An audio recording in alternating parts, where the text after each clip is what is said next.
దేవాలయ ఆరాధనకు కూడి వచ్చిన మీ అందరికీ ప్రభు పేరిట నా హృదయపూర్వకమైన వందనాలు తెలియజేస్తున్నాను. ప్రజల్లోడు హల్లెలూయా. ఒక వాక్య భాగాన్ని చాలా క్లుప్తంగా ధ్యానించుకొని కిన్నడ శ్రీకరంగా వెళదాము. చదవండి. రాజుల మొదటి గ్రంథము 18వ అధ్యాయము 3వ వచనం. ఆహాబు తన గృహ నిర్వాహకుడగు ఓబద్యాను పిలిపించెను. ఈ ఓబద్యా యెహోవా యందు బహు భయభక్తులు గలవాడై యెజబేలు యెహోవా ప్రవక్తలను నిర్మూలము చేయుచుండగా గుహలో 70 మందిగా 100 దాచి అన్నపానములిచ్చి వారిని పోషించెను. తలలో పైకెత్తి నా వైపు చూస్తూ జాగ్రత్తగా నా మాటలు గమనించాలి. ఈ వాక్య భాగాన్ని గమనించినట్లయితే వాక్య భాగంలో ఓబద్య అనేటువంటి ఒక వ్యక్తి మనకి కనిపిస్తూ ఉన్నాడు. ఆయన గురించి కొన్ని విషయాలు మీతో చెప్పాలని దేవుని ఆత్మచేత ప్రేరేపించబడి ఇక్కడ నిలబడి ఉన్నాను. జాగ్రత్తగా వినాలి. ఇశ్రాయేలీలను అహాబు అనేటువంటి రాజు పరిపాలన చేస్తూ ఉన్నాడు. అతని భార్య యెజబేలు. అక్కడ ఆ ఇంటిలో, ఆ కోటలో లేదా ఆ రాజ్యములో గృహ నిర్వాహకుడుగా అనగా గవర్నర్గా ఉన్నాడు ఓబద్య. మంచి భక్తి గలవాడు. దేవుడు ఒక వ్యక్తిని దీవించాడు అంటే అతనిలో ఏదో భక్తి ఉన్నది అని అర్థం. కొన్ని సందర్భాలలో మనకు కనిపించకపోవచ్చు, కానీ దేవునికి కనిపించే భక్తి ఉన్నది. ఒక వ్యక్తిని దేవుడు విడిచిపెట్టాడు ఆశీర్వదించకుండా అంటే తనలో ఏ మంచి లక్షణము దేవునికి ఇష్టమైనది లేదని అర్థం.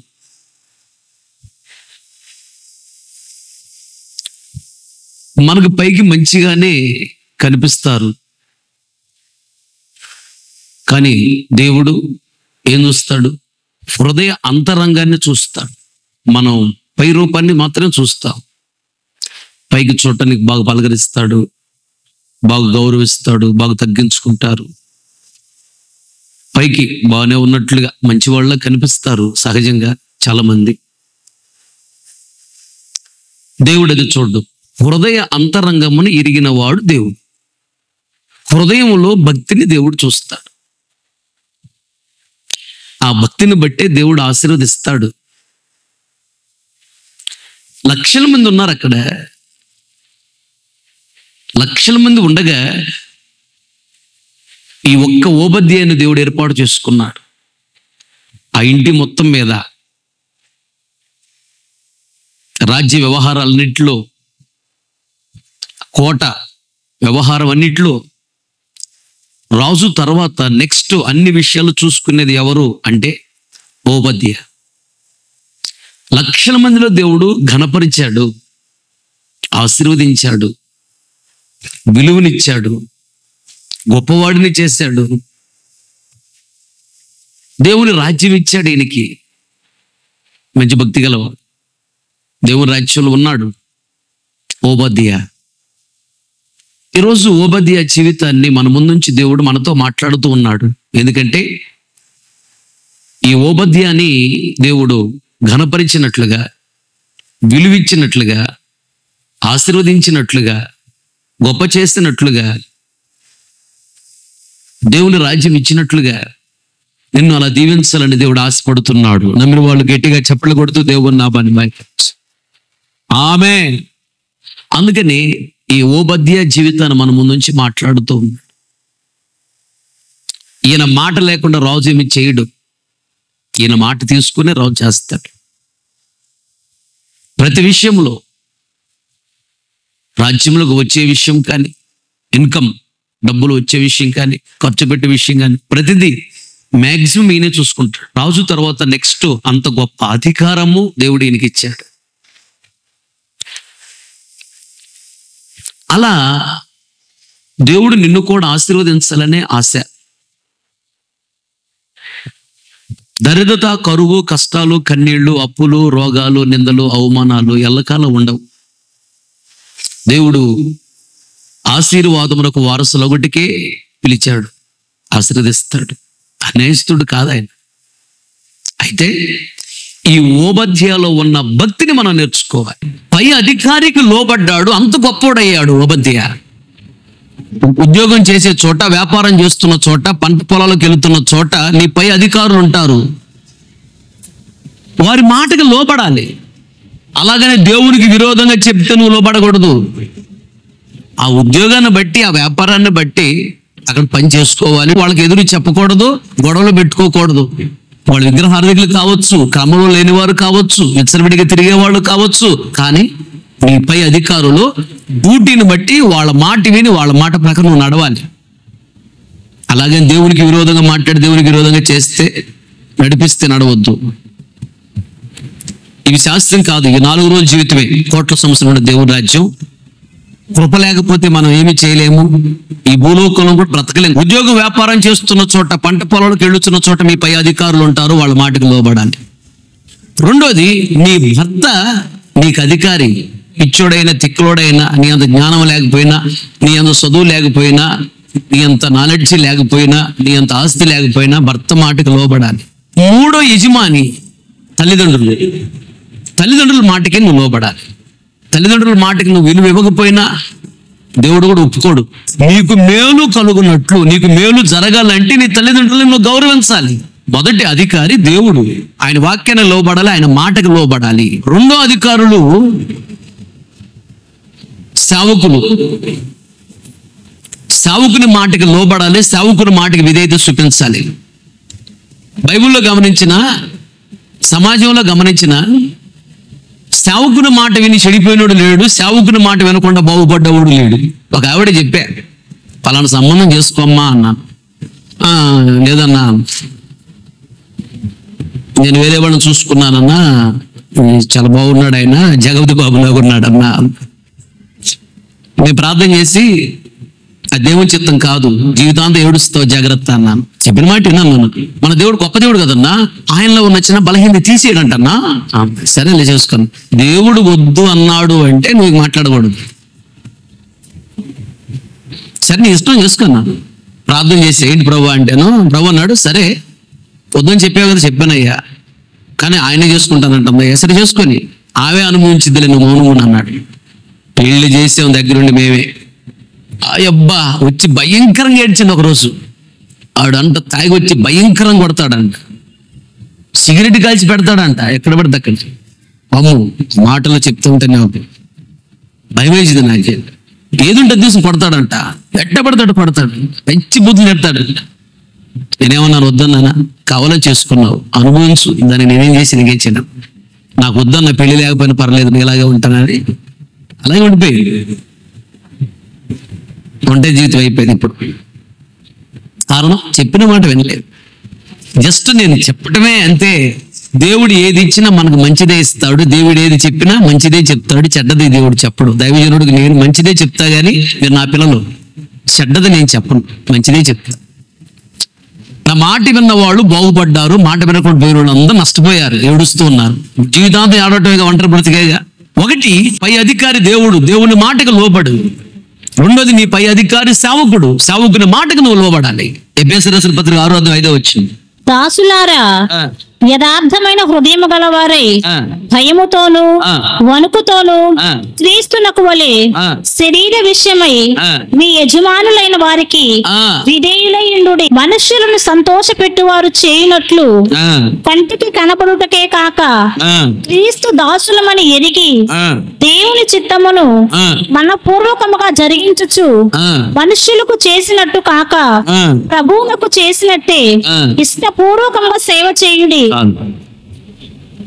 ఇబ్రాహిం పత్రిక అనుకుంటాను, అక్కడ మాట ఉండింది. ఎవరిదంటే మీ పైన నాయకులుగా ఉన్నవారు, నీ పైన నాయకులు లేదా నీ పై అధికారులు ఉన్న సేవకులు లెక్క ఒప్ప చెప్పవలసి దేవునికి నీ గురించి నేను లెక్క అప్పగించాలి కాబట్టి మీ ఆత్మలను కాయుచున్నారు. మీ ఆత్మలను ప్రార్థన చేసి సాతాను చేతులు పడకుండా అగ్నిలోకి వెళ్ళకుండా మీ ఆత్మలను కాపాడుతున్నారు కాబట్టి వారు ఆ దుఃఖముతో ఆ పని చేసిన ఎడల ఆ మీకు నిష్ప్రయోజనము కనుక నీ ప్రవర్తన చూసి నేను సంతోషించానంటే దైవజనుడిగా నువ్వు ఎక్కడికి వెళ్ళా నీకు దీవిని. పై అధికారికి లోబడ్డాడు, అంత గొప్పోడయ్యాడు ఓబద్య. ఒకటి, పై అధికారి అనబడిన దేవునికి, దేవుని వాక్యానికి మాటకు లోబడాలి. రెండోది, సేవకుని మాటకు నువ్వు లోబడాలి. మూడోదిగా నీ తల్లిదండ్రుల మాటకి లోబడాలి. నాలుగోదిగా నీ భర్త మాటకి నువ్వు లోబడాలి. ఐదోదిగా ఉద్యోగం చేస్తున్న చోట, వ్యాపారం చేస్తున్న చోట, పంట పొలాలకు వెళ్తున్న చోట నీ పై అధికారులు ఉంటారు, అక్కడ వారి మాటకి లోబడి. ఇలా అధికారమునకు ఎప్పుడైతే నువ్వు లోబడతావో దేవుడు నిన్నే ఒక అధికారిగా చేస్తాడు. గట్టిగా చెప్పకూడదు, దేవుడు మైపర్స్ ఆమె. నువ్వు లోబడే వ్యక్తి అయితే నీ క్రింద నీకు లోబడే వాళ్ళని పెడతాడు. నువ్వు లోబడకపోతే నీ కింద లోబడి వాళ్ళు ఉండరు. నీ పై అధికారికి లోబడితే నీవు పై అధికారిగా ఉంటావు, నీ కింద లోబడే వాళ్ళని పెడతాడు దేవుడు. శతాధిపతి ఉన్నాడు, తన దాసుడికి రోగం వచ్చింది. రోగం వస్తే యేసు ప్రభు దగ్గర కబురు పంపించాడు. కపెర్నహూములో ఉంటాడు. వాళ్ళు వెళ్ళి యేసు ప్రభుని తీసుకుని వచ్చారు. ఇంటి బయట ఉన్నాడు యేసయ్య, దాసుడు ఇంట్లో ఉన్నాడు, జబ్బుతో ఉన్నాడు. శతాధిపతి దాసుడు చావడానికి సిద్ధంగా ఉన్నాడు. మనుషులను పంపించాడు శతాధిపతి. యేసయ్య పిలుస్తాడండి, అయ్యా చిన్న ప్రార్థన చేస్తాడేమో. యేసయ్య వచ్చాడు, బయట ఉన్నాడు. అప్పుడు వెంటనే కబురు పంపించాడు, ఆయన లోపల రావద్దని. అదేంటయ్యా ఇంటికి పిలిపించే లోపల రావద్దు అంటే ఏంటంటే, ఆయనతో చెప్పు ఆయన చాలా గొప్పవాడు, మహాపరిశుద్ధుడు, ఆయన మా ఇంట్లోకి రావటానికి నేను యోగ్యుడిని కాను. అసలు బయట ఉంటే ఆయన ఒక మాట సెలవిస్తే చాలు నా దాసుడు స్వస్థ కలిగేది. నా క్రింద కూడా దాసులు ఉన్నారు, ఒకని రమ్మంటే వస్తాడు, ఒకని వెళ్ళమంటే వెళ్తాడు. వాళ్ళు నా మాటకు లోబడతారు. శతాధిపతి అంటే 100 మంది మీద అధికారతను. దేవుడు అంటే ఎంత భయం కలిగి, ఎంత విధేయత కలిగి ఉన్నాడో చూడండి. దేవుడు ఈయన అధికారికి పెట్టాడు. ఆయన నా పై అధికారి. అమ్మో, ఆయన నా ఇంట్లోకి రావడం నేను యోగ్యుడిని కాదు, ఆయన నాకంటే గొప్పోడు అన్నట్లుగా మాట్లాడుతున్నాడు. ఒక పై అధికారి దేవుడు వస్తే దేవుని దగ్గర భయము భక్తితో వణుకుతూ ఉన్నాడు. కనుక ఇతని దేవుడు అధికారిగా ఉంచాడు. ఇతని కింద అనేక మంది ఇతను లోబడే వాళ్ళు ఉన్నారు. వాడు చెప్తారు యేసు ప్రభు దగ్గరికి వచ్చి, అయ్యా ఈయన సమాజ మందిరాన్ని కట్టించాడు శతాధిపతి, నీ దగ్గర మేలు పొందుటకితుడు యోగ్యుడు అంటాడు. పై అధికారికి లోబడుతున్నాడు ఇతను శతాధిపతి, సమాజ మందిరం కట్టించాడంట. చదువు మాట 7వ అధ్యాయము లూకా సువార్త 4 వచ్చింది. వారు యేసు వద్దకు వచ్చి, నీ వలన ఈ మేలు పొందుటకు అతడు యోగ్యుడు, అతడు మన జనులను ప్రేమించి మనకు సమాజ మందిరము తానే కట్టించినని ఆయనతో చెప్పి మిక్కిలి బతిమాలుకొనిరి. 8వ వచనం. అయితే మాట మాత్రము సెలవిమ్ము, అప్పుడు నా దాసుడు స్వస్థపరచబడును. నేను సహ అధికారమునకు లోబడిన వాడు నా చేతి క్రింద సైనికులు ఉన్నారు. నేనొకని పొమ్మంటే పోతాడు, ఒకని రమ్మంటే వస్తాడు. తలపైకెత్తి నా వైపు చూస్తున్న మాటలు గమనించి శతాధిపతి అంటున్నాడు, నా పైన అధికారులకు నేను లోబడేవాడిని. ఇప్పుడు నా క్రింద లోబడటానికి 100 మంది ఉన్నారు. నేను పై అధికారికి లోబడుతున్నాను, నాకు లోబడటానికి 100 మంది ఉన్నారు. నా పై అధికారికి లోబడుతున్నాను, నన్ను ఒక పై అధికారికి పెట్టాడు దేవుడు అంటాడు. దేవుడు నిన్ను ఉద్యోగం ఇచ్చి, వ్యాపారం ఇచ్చి ఒక అధికారిగా ఉంచాలని దేవుని ఆశ. ఒకరి దగ్గర తీసుకునే స్థితిలో కాదు, అనేక మందికి వస్త్రాలు ఇచ్చే స్థితిలో, అనేక మందికి భోజనం పెట్టే స్థితిలో, అనేక మందికి ఆలోచన చెప్పే స్థితిలో నిన్ను ఒక అధికారిగా ఉంచాలని దేవుని ఆశ. నిన్ను తలగా ఉంచాలని దేవుని ఆశ, వాగ్దానం ఉంది మనకి. నువ్వు పై అధికారిగా ఉంటావు, క్రిందవాడిగా ఉండవు. తలగా ఉంటావు, తోకగా ఉండవు. తల అంటే నడిపిస్తుంది, తోక అంటే నడిపించబడుతుంది. ఎవరో ద్వారా నడిపించబడటం కాదు, నువ్వు ఉన్న చోట అక్కడ ఉన్న వాళ్ళందరికంటే అనేక మంది మీద నువ్వు అధికారిగా ఉండాలని దేవుని ఆశ. అలా అధికారిగా నువ్వు ఉండాలి అంటే నీపై అధికారుల దగ్గర లోపడాలి. అప్పుడు దేవుడు నిన్ను ఒక అధికారిగా పెడతాడు. ఓబద్య జీవితంలో అదే జరిగింది. పై అధికారి విగ్రహార్థికుడు, పై అధికారి క్రమంలో లేడు. పై అధికారి అహాబు రాజు విగ్రహార్థికుడు, క్రమంలో లేడు, వెచ్చలవిడికి తిరుగుతున్నాడు, మంచోడు కాదు, భక్తి లేదు అసలు పైసా కూడా. కానీ దేవుడు పెట్టాడు కాబట్టి అతని మాటకు లోబడి నడుస్తూ ఉన్నాడు. కానీ భక్తిని విడిచిపెట్టట్లా, భక్తిగా ఉంటున్నాడు మళ్ళీ. కనుక ఓబద్యాన్ని దేవుడు బహుగా గణపరిచాడు. పై అధికారికి నువ్వు లోబడాలి. రెండోదిగా చదవండి, 18:7 రాజుల ఓబద్య మార్గమున పోవుచుండగా ఏలియా అతనిని ఎదుర్కొనెను.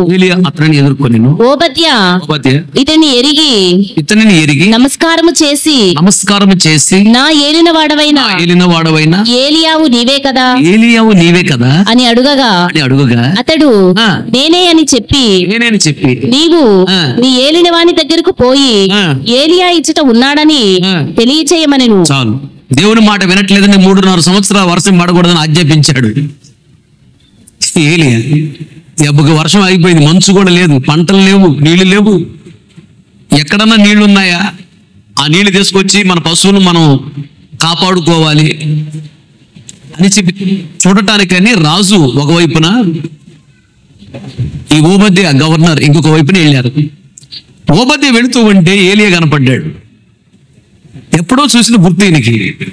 చూసి అంటాడు, ఏలియావు నీవేనా అనలా, దైవజనుల్లాగా ఉన్నాడని చూడగా నమస్కారం చేశాడు. ఎవరికి? ఏలియాకి నమస్కారం చేశాడు. నమస్కారం అనగా మీరైతే సహజంగా నమస్కారం అంటారు. ఇశ్రాయేలు సాష్టాంగ బోర్లో పడుకొని నమస్కారం చేస్తారు, సాష్టాంగ నమస్కారం అని.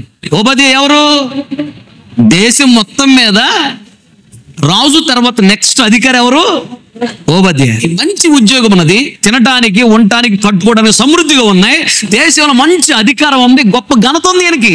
అంత గొప్పవాడు దైవజనుడు కనపడగానే ఏ దైవజనుడు కనపడింది? ఏలియాకి ఉండటానికి ఇల్లు లేదు, తినటానికి తిండి లేదు. తినటానికి తిండి లేకపోతే ఎవరు పెట్టారు? కాకులు తీసుకొచ్చి పెట్టి. ఉండటానికి ఇల్లు లేదు, తినటానికి తిండి లేదు, కట్టుకోవడానికి బట్టలు లేవు. పేదరికాలు ఉన్నవాడే, కానీ గొప్ప దైవజనుడు ఏలియా, మంచి అభిషేకం కలిగిన దైవజనుడు ఏలియా. చనిపోకుండానే ఎత్తబడి దేవురాజుకి వెళ్ళినవాడు, గొప్ప దైవజనుడు. వాస్తవంగా తారతమ్యం చూడాలి. ఇక్కడేమో ఎవరు నమస్కారం చేస్తున్నారు కాళ్ళ మీద పడి అంటే భూ సంబంధమైన అన్ని ఐశ్వర్యాలు సమృద్ధిగా ఉన్నవాడు ఓబద్య. ఏమీ లేని పేదవాడు ఎవరు? దైవజనుడు ఏలియా. ఏమీ లేని పేదవాడు దైవజనుడు, కానీ ఈయన దేశంలోనే ఒక గొప్ప అధికారి ఓబద్య. ఇప్పుడు సాష్టాంగ నమస్కారం చేశాడు కాణమేపడి. ఇదేమంటారు? తగ్గింపు జీవితము. మనకు కొంచెం అన్నం ఉంటే చాలు, లేదా చిన్న ఉద్యోగం ఉంటే చాలు, లేదా చిన్న వ్యాపారం ఉంటే చాలు, చిన్న ఇల్లు ఉంటే చాలు, చిన్న బైక్ ఉంటే చాలు, చిన్న కారు ఉంటే చాలు, మనకు పట్టడానికి పగ్గాలు ఉండవు. అసలు వాడంతరా వాడు బతికంతరా ఎవరిని లెక్క చేయం. Don't care. ఎంత గర్వం, ఎంత అహంకారం. అంత ఉన్నతమైన స్థాయిలో ఉన్నవాడు పేదవాడనే దైవజనుడు కనపడ్డాడు. ఇక్కడ రోడ్డు మీద అలాగ సాష్టాంగ నమస్కారం చేసాడు బోర్లబడి కాళ్ళ మీద. దీన్ని ఏమంటారంటే తగ్గింపు జీవితము. తనను తాను తగ్గించుకున్నవాడు హెచ్చించబడతాడు. కనపడి వందనాలు చెప్పాల సంతోషంగా. ఎలిజబెత్ అంట మరియమ్మ తల్లికి వందనాలు చెప్పిందంట. చెప్పని ఏం జరిగిందంట? మరియమ్మ తల్లి లోపల ఉన్నటువంటి యేసయ్య సంతోషించాడంట శుభవచనం వినగానే. యేసయ్య సంతోషించడం ఏంటి? వీళ్ళతో వందనాలు చెప్పుకుంటే వాళ్ళిద్దరూ దేవుని పెట్టలే కదా. వాటేకి ఇక్కడ తీసుకెళ్ళాలి అన్నాను. అయినా నాకు తెలియదండి, నేను 30 సంవత్సరాలు ఆటో తోలుతున్నా అన్నాడు. ఒక దారిలో వెళ్ళాలి, ఇంకో దారిలో తీసుకెళ్తున్నాడు ఆయన. నేను అటు కాదు ఇటు కాదు వెళ్ళాల్సింది అన్నాను. ఎవరిదే నాకు తెలుసు సమానంగా అన్నాడు. అయ్యగారు ఎందుకంత కోప్పడతారు? నేను మామూలుగా అడిగాను కదా, నాకు ఈ దారి తెలుసు, నువ్వు ఇంకో దారిలో తీసుకెళ్తున్నావు అందుకని అడిగాను అంటేను. నీకు తెలిసింది ఒకటే, నాకు చాలా దారులు తెలుసు, నేను తీసుకెళ్తాను, నువ్వు కమ్మ కూర్చో.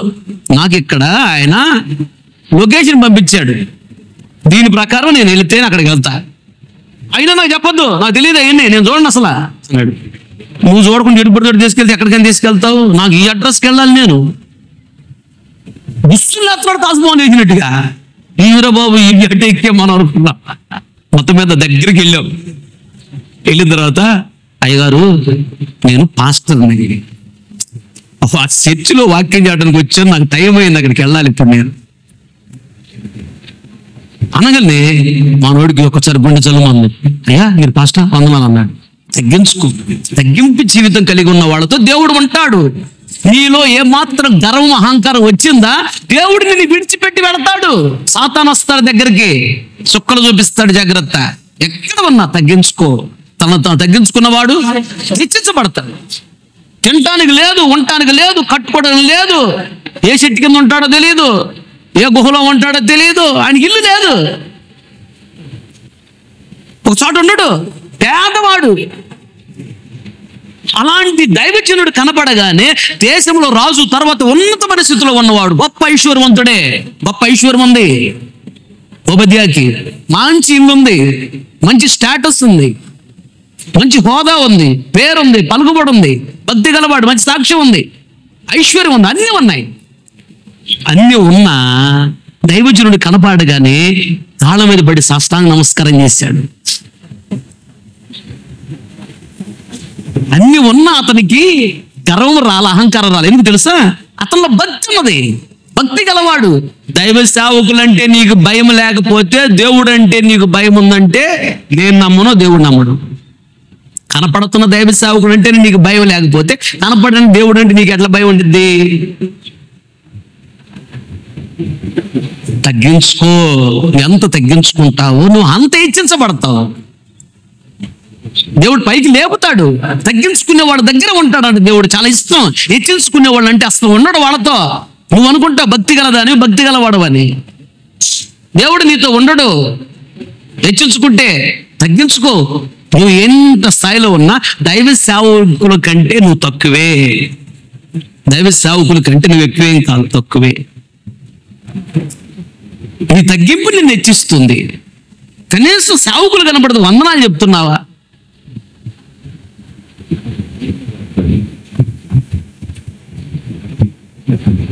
దేవుడు నిన్ను చూస్తూ ఉన్నాడు. చేతలారని నువ్వు పోగొట్టుకోగాక. నీ పట్ల దేవుడికి ఒక గొప్ప ప్రణాళిక ఉంది. దేవుడు నిన్ను గొప్పగా దీవించాలనుకుంటున్నాడు. ప్రార్థన చేయడానికి ఇంటికి వెళ్ళాడు. బయట నిలబడమ్మా అని పిలిచారు. ఇంట్లో సినిమా పెట్టుకుంది. పెద్దగా తలుపు కొట్టమ్మా అని ఎవరో అంది. అమ్మా నేను పాస్టర్ అమ్మా అన్నాను. పాస్టరా కొంచెం బిజీగా ఉన్నావు, రేపు రాపో అంది. బిజీగా ఉంది. నేను అక్కడ సేవ చేసిన కాలం వాళ్ళ ఇంటికి వెళ్ళలే. ఇంకా సేవకుడి కంటే బిజీ ఏంటి? సేవకుడు వస్తున్నాడంటే ఎవరు వస్తున్నారు తెలుసా? దేవుడు వస్తున్నాడు. గుర్తుపెట్టుకో. సేవకులు ఇంటికి వచ్చారంటే దేవుడు వస్తున్నాడు. వచ్చిన దేవుడిని నువ్వు బయటికి పంపించావు అంతే. తర్వాత నేను కనుక్కున్నాను, వాళ్ళ పరిస్థితి ఘోరంగా ఉందన్న. పూర్తిగా చర్చి మానేశారు, తినటానికి లేదు, ఉండటానికి లేదు, కట్టుకోవటం లేదు, ఉన్న ఇల్లు కూడా అమ్మేసుకున్నారు, పరిస్థితులు ఘోరంగా ఉన్నాయి, అన్నీ అయిపోయినాయి అన్న. అప్పుడు అనుకున్నాను నేను, టీవీ చూస్తూ దైవ సేవకుడికి ఇంటికి వెళితే రేపు రా బిజీగా ఉన్నాం మేము అని చెప్పి, సినిమా చూస్తూ బిజీగా ఉందంట. ఎలా ఉన్నావు? నీ నెగ్లిజెన్సీ, నీ అశ్రద్ధ ఎక్కడ తీసుకెళ్తుండొచ్చు. నీ భక్తి నిన్ను ఇచ్చిస్తాం. ఒక మాట చదువు ముగించుకుంది. రాజుల మొదటి గ్రంథం 18:12. నేను నీ యొద్ద నుండి పోవు క్షణమందే యెహోవా ఆత్మ నాకు తెలియని స్థలమునకు నిన్ను కొంచెపోవును. అప్పుడు నేను పోయి ఆహాబునకు వర్తమానము తెలియజెప్పిన తరువాత నీవు అతనికి కనబడని ఎడల అతడు నన్ను చంపివేయును.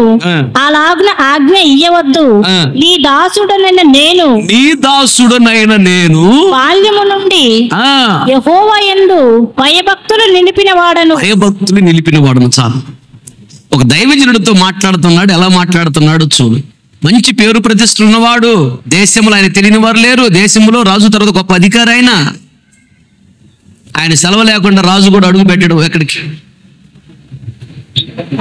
అంత గొప్ప అధికారిగా ఉన్నటువంటి ఆయన తినడానికి తిండి లేకపోయినా, ఉండటానికి ఇల్లు లేకపోయినా, కట్టుకోవడానికి బట్టలు లేకపోయినా, పేదరికంలో ఉన్న ఒక దైవజనుడు కనపడితే ఆ దైవజనుడు దగ్గరికి వెళ్ళి ఏమంటున్నాడు? నేను నీ దాసుడను. నేను చిన్ననాటి నుంచి కూడా దేవుని యందు భయభక్తులు కలవడను. అది భయము భక్తి కలిగిన వాళ్ళు ఇలా ఉంటారు. అది అపోస్తల కార్యములు 2:18. ఆ దినములలో నా దాసుల మీదను నా దాసురాండ్ల మీదను నా ఆత్మను కుమ్మరించదను. చాలు, తలల పైకెత్తిన వైపు చూస్తూ నా మాటలు గమనించండి. పరిశుద్ధాత్మ అభిషేకము దేవుడు ఎవరి మీద కుమ్మరిస్తాడంటే ఆయన దాసురాండ్ల మీద కుమ్మరిస్తాడంట. దేవుడు ఏ స్థాయిలో నేను పెట్టినా దాసుడిగా బ్రతకాలి. పై అధికారుల దగ్గర, దేవుని దగ్గర, దైవ సేవకుల దగ్గర దాసుడుగా. దాసుడు యజమాని దగ్గర ఉంటాడు. సంవత్సరానికి 2 జతలు బట్టలు ఇస్తాడు యజమాని. ఇక రాత్రి బౌలు కష్టపడి పని చేయాలి, అతని జీతమేమి ఇవ్వడు. దాసుడు అంటే అలా ఉంటాడు. అంటే ఏ లాభం ఆశించకుండానే రాత్రిమూల కష్టపడుతూ ఉంటాడు. అన్నం పెట్టి బట్టలు ఇచ్చేస్తాడు, ఎదురు మాట్లాడు. ఆయన్నే దాసుడు అంటారు. దాసులు అంటే అలా ఉంటారు. దాసులుగా పెట్టుకున్నారంటే జీతాలు ఎవరు? రోజు 3 పూటలు అన్నం పెడతారు, సంవత్సరానికి 2 జతలు బట్టలు ఇస్తారు అంతే. రాత్రిమూల కష్టపడి పని చేయాలి, జీతం అడగకూడదు, తిట్టినా కొట్టినా ఎదురు మాట్లాడకూడదు, ఎదురు ప్రశ్నించకూడదు. దాసులు అంటే ఇలా ఉంటారు. అంత గొప్ప ఉన్నతమైన స్థితిలో ఉన్నవాడు దైవజనుడి దగ్గరికి వెళ్ళి ఏం మాట్లాడుతున్నాడు? నేను నీ దాసుడను. దైవ సేవకుల దగ్గర నువ్వు ఎలా ఉన్నావు? నేను నీ దాసుడను, నేను నీ దాసురాలను అన్నట్లుగా ప్రవర్తిస్తున్నావా? దైవజనుడు తిట్టినా నువ్వు తిట్టకూడదు, దైవజనుడు నిన్ను కొట్టినా నువ్వు కొట్టకూడదు. అసలు కొట్టాలి తిట్టాలనే మనసే నీకు రాకూడదు.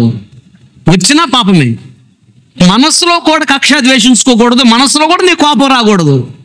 నా మంచి కోసమే కదని సంతోషం తీసుకోవాలి. నీవు పరిచర్య చేసిన మందిరంలో ఏది చేసినా ప్రతిఫలం ఆశించకూడదు. జీతం ఇస్తారేమో నాకు, కూలిస్తారేమో నాకు, పాస్టర్ గారు ఏమైనా ఇస్తాడేమో, ప్రతిఫలం ఆశించకూడదు. ఇలాంటి వారిని దాసులు అంటారు, దాసురాండ్లు అంటారు. ఇలా ఎవరైతే బ్రతుకుతారో ఇలాంటి వాళ్ళ మీద దేవుడు అభిషేకాన్ని కుమ్మరిస్తాడంట. ఆమె చెప్పండి. అభిషేకము అనగా, అభిషేకం వచ్చిందంటే ఘనత వచ్చింది, అభిషేకం వచ్చిందంటే దీవెన వచ్చింది, అభిషేకం వచ్చిందంటే పరిపూర్ణత వచ్చింది, అభిషేకం వచ్చిందంటే దేవుడు నీతో నిలిచి ఉంటాడు. అభిషేకం వచ్చిందంటే అభివృద్ధి వచ్చింది, ఆశీర్వాదం వచ్చింది, ఘనత వచ్చింది, అన్ని వస్తాయి. దావీదును అభిషేకించాడా? ఆ తర్వాత రాజు అయ్యాడు. సౌలుని ముందు అభిషేకించాడా? తర్వాత రాజు అయ్యాడు. అధికారం వచ్చింది, ఘనత వచ్చింది, ఐశ్వర్యం వచ్చింది. పరిశుద్ధాత్మ అభిషేకాన్ని పొందుకొని పోగొట్టుకోకుండా రోజు ఆత్మలో ఆనందించే వ్యక్తివైతే నీ ఘనత వేరు, నీ దీవెన వేరు, నీ అభివృద్ధి వేరు, నీ పేరు ప్రతిష్టలు వేరు, నీ పరిశుద్ధత వేరుగా ఉంటుంది. తెలుసా? ఆత్మను పొందుకుని పోగొట్టుకోవడం కాదు, ఆత్మను పొందుకున్న ప్రతిరోజు ఆత్మను ఆనందించాలి. అభిషేకం వచ్చిందంటే అభిషేకం అన్ని రకాల దీవెన దాగి ఉన్న అభిషేకంలో. అభిషేకం నీ మీదకి రావాలంటే నీవు సేవకుల దగ్గర ఒక దాసుడుగా, దాసురాలుగా బ్రతికే ఆ మంచి మనస్సాక్షి, మంచి మనసు నీకు రావాలి. ఏ స్థాయిలో నువ్వు ఉన్నా, ఎన్ని సంపాదించుకున్నా తగ్గింపు. ముఖ్యమంత్రిగా ఉన్నప్పుడు వైఎస్ రాజశేఖర రెడ్డి గారు ఎస్ఎం దగ్గరికి వచ్చాడు. ఇప్పుడు నేను కూడా ఉన్నా. ఆల్రెడీ ముఖ్యమంత్రి కాకముందు ప్రార్థన చేసుకున్నాడు, ముఖ్యమంత్రి అయ్యాడు. ముఖ్యమంత్రి అయిన తర్వాత వచ్చాడు, మళ్ళీ కాలమే పడ్డాడు. ముఖ్యమంత్రి ఆయన లేదు తప్పు కాలమ పడద్దని రాసుడు అంటే అది. ఈ మనస్సాక్షి, మనస్తత్వము నీకు వచ్చినప్పుడు నిజంగా నువ్వు భక్తి గలదానివి, భక్తి గలవాడివి, నీవు అన్ని దీవులు పొందడానికి యోగ్యుడవు, యోగ్యురాలవి, నిశ్చయముగా పరలోక రాజ్యములు ఉండడానికి యోగ్యుడవు, యోగ్యురాలవి. ఆమె నిన్ను నేనేదన్నా ఒక మాట అన్నానని నువ్వు మనస్సులో తిట్టుకున్నా, ద్వేషించుకున్నా, దూషించుకున్నా నాకు తెలిసింది, నాకు తెలియకపోయినా దేవునికి తెలిసింది. అక్కడ నీ దీవెనలు ఆగిపోతాయి. లేట్ అవింది దీవెన. ఓహో ఇప్పుడు నువ్వు లైన్లో లేవలే, తర్వాత చూద్దాం పక్కన పెడతాడు. ఒకరి సైడ్ ప్రార్థన చేసుకో. కృపగల యేసయ్యా, మహాగణుడా, మహోన్నతుడా, నిత్య నివాసి, నీ బంగారు పాదములకు ఎనలేని స్తోత్రాలు చేస్తున్నా. ఈ మధ్యాహ్న కాల సమయంలో ఆత్మస్వరూపిగా మమ్మదికి దిగి వచ్చి మీ దాసుడిగా నన్ను మరువపరించి సంయమతో ఆదరిస్తూ, ఓదారుస్తూ, బలపరుస్తూ, తృప్తిపరుస్తూ, సేద తీరుస్తూ, హెచ్చరిస్తూ మీరు మాట్లాడే ప్రతి మాటను బట్టి స్తోత్రాలు చెల్లిస్తూ ఉన్నా జీవితాన్ని మా నుంచి ప్రభు అనేక విషయాలు మీరు మాకు నేర్పిస్తూ వచ్చారు. ఇశ్రాయేల్ దేశం మొత్తం మీద రోజు తర్వాత గొప్ప అధికారి, గొప్ప ఐశ్వర్యవంతుడే, గొప్ప పేరు ప్రతిష్టలు ఉన్నవాడి, ప్రపంచమంతా కనపరిచారు దేవా ఆయన్ని. ఆ రోజుల్లో దేశమంతా కనపరిచారు, ఈరోజు ప్రపంచమంతా మీరు కనపరిచారు. మీ రాజ్యంలో ఉన్నాడు. అంత గొప్పగా గనపరచబడటానికి, అంత గొప్పగా దీవించబడటానికి ఓబద్య భక్తి గలవాడు అని మీరు మా ముందు ఉంచే మాకు నేర్పించారు. ఓబద్యలోని భక్తి నేర్చుకున్నట్లయితే ఓబద్య వల్ల మేము కూడా గనపరచబడతామని, మేము కూడా దీవించబడతామని, మేము కూడా అభివృద్ధి చెందుతామని, మేము కూడా మీ రాజ్యంలో ప్రవేశిస్తామని మీరు మాకు నేర్పించినందుకు స్తోత్రం, స్తోత్రం, స్తోత్రం.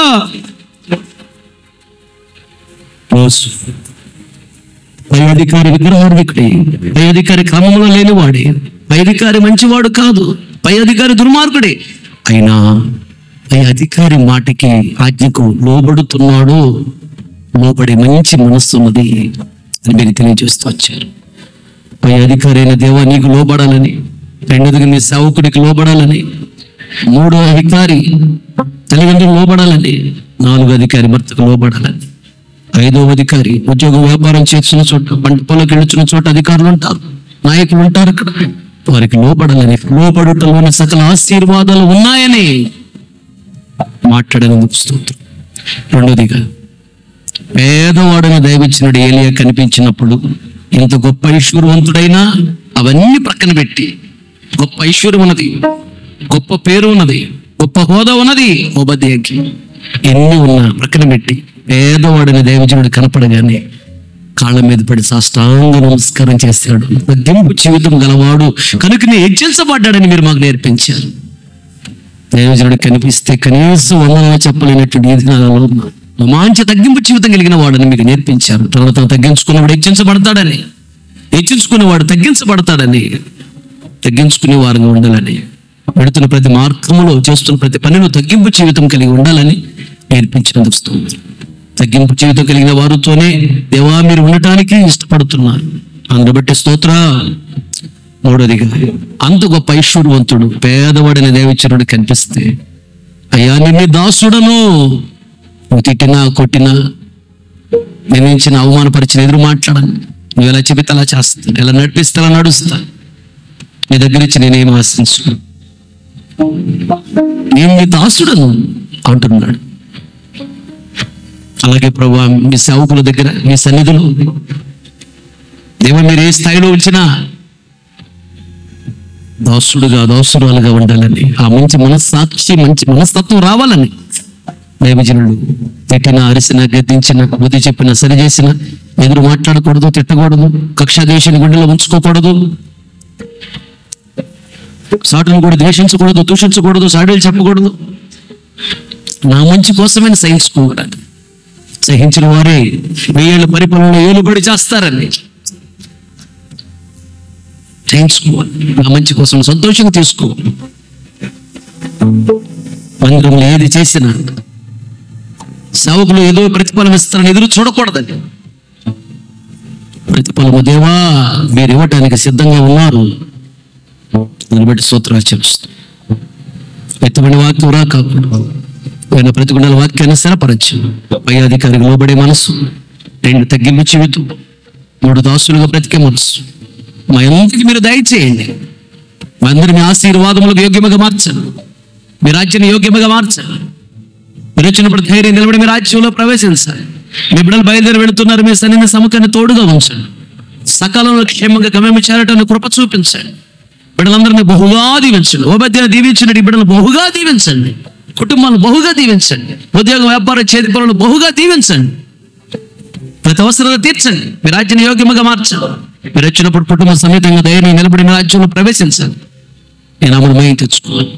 యేసు నామమున అడిగి పొంది నామ తండ్రి, ఆమేన్.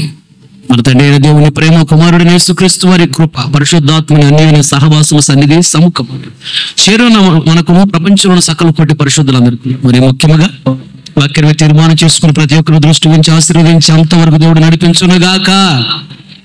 ఆమేన్. హల్లెలూయా, హల్లెలూయా.